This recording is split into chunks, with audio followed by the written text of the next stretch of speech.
अगर मैं आपको बताऊं, क्या भारत के सामने तेल का संकट खड़ा होने वाला है? ये सवाल इसलिए है क्योंकि अमेरिका ने रूस और ईरान से मिलने वाले तेल पर जो छूट दी थी वो ख़त्म कर दी गई है। अब भारत तेल कहाँ से लाएगा फिर? क्या पेट्रोल डीजल आगे आने वाले वक्त में महंगा होने वाला है? तो चलिए इस पूरी खबर और इन सवालों को आसान भाषा में समझने की कोशिश करते हैं। दरअसल अमेरिका ने एक ऐसा फैसला लिया है जिसने भारत के सामने बड़ा संकट खड़ा कर दिया है। अमेरिकी वित्त मंत्री स्कॉट बेसेंट ने 15 अप्रैल को कहा कि संयुक्त राज्य अमेरिका रूसी और ईरानी तेल आयात पर लागू किए गए प्रतिबंधों में छूट को आगे नहीं बढ़ाएगा। यानी कि अब तक जो अमेरिका की तरफ से तमाम देशों को छूट दी गई थी कि ईरान और रूस से आप तेल खरीद सकते हैं क्योंकि युद्ध के चलते कच्चे तेल की आपूर्ति बाधित हो रही है, अब वो छूट खत्म की जा रही है। अब तक भारत जैसे देश को कुछ रियायतें मिल रही थी जिसकी वजह से हम रूस से डिस्काउंट रेट पर कच्चा तेल खरीद पा रहे थे, लेकिन अब अमेरिका ने साफ कर दिया है कि इन देशों को होने वाली फंडिंग रोकनी होगी। इस फैसले का सीधा मतलब यह है कि भारत के लिए रूस और ईरान से तेल मंगाना अब महंगा और मुश्किल हो जाएगा। आपको याद होगा पिछले 2 सालों में रूस भारत का सबसे बड़ा ऑयल सप्लाई बन गया था, लेकिन अब यही समीकरण पूरी तरह से बदलने वाला है। तो क्या भारत के पास कोई विकल्प नहीं है? बिल्कुल है, विकल्प है। भारत की रणनीति अब डाइवर्सिफिकेशन की, यानी कि एक जगहों पर निर्भरता को ख़त्म करो, कई सारे ऑप्शन खोलो, लेकिन काम आसान नहीं है, काम मुश्किल है।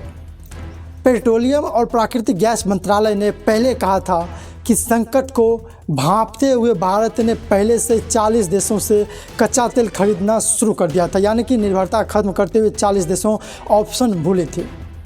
अब उम्मीद है कि भारत की इस आपातकालीन योजना में खाड़ी क्षेत्र से बाहर और हार्मोज चेक पॉइंट से परहेज आपूर्तिकर्ताओं पर फोकस रहेगी कि भाई 3 इलाकों से अलग अलग कहां से खरीद सकते हैं, कितना खरीद सकते हैं, कौन देने में सक्षम है। लैटिन अमेरिका इस लिस्ट में सबसे ऊपर है भारत की तरफ से।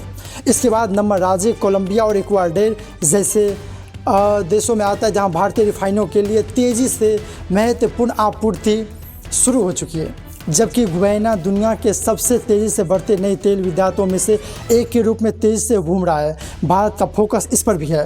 पश्चिमी अफ्रीका की भूमिका भी उम्मीद बढ़ने की, जहाँ नाइजीरिया और अंगोला से मिलने वाले स्थिर मात्रा रिफाइनर को खाड़ी क्षेत्रों के तेल का विकल्प देती है। साथ ही भारतीय तेल को उत्पादक कंपनियाँ अमेरिका से भी कच्चे तेल के खरीद को बढ़ा सकती है, वेनेजुला से बढ़ा सकती है, जहाँ सेल से जुड़ा कच्चा तेल व्यापक मात्रा में उत्पादन और विश्वसनीय दोनों पर करता है। इनमें से कोई भी विकल्प रियायती या डिस्काउंट पर मिलने वाले रूसी तेल का पूरा विकल्प नहीं हो सकती है, ये तो तय है।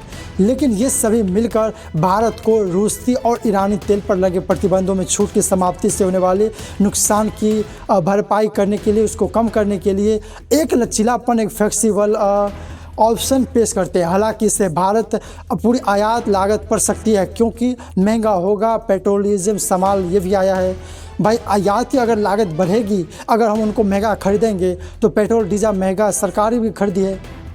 अब सरकार कितना ऑयल मार्केटिंग पर बोझ डालेगी, कितना राहत रियायत देगी, क्या इसका खर्चा, इसका खामियाजा हम लोग को भुगतना पड़ेगा? सीधी बात पर यहाँ खतरा है, पेट्रोल और डीजल के दाम के बढ़ने का खतरा है।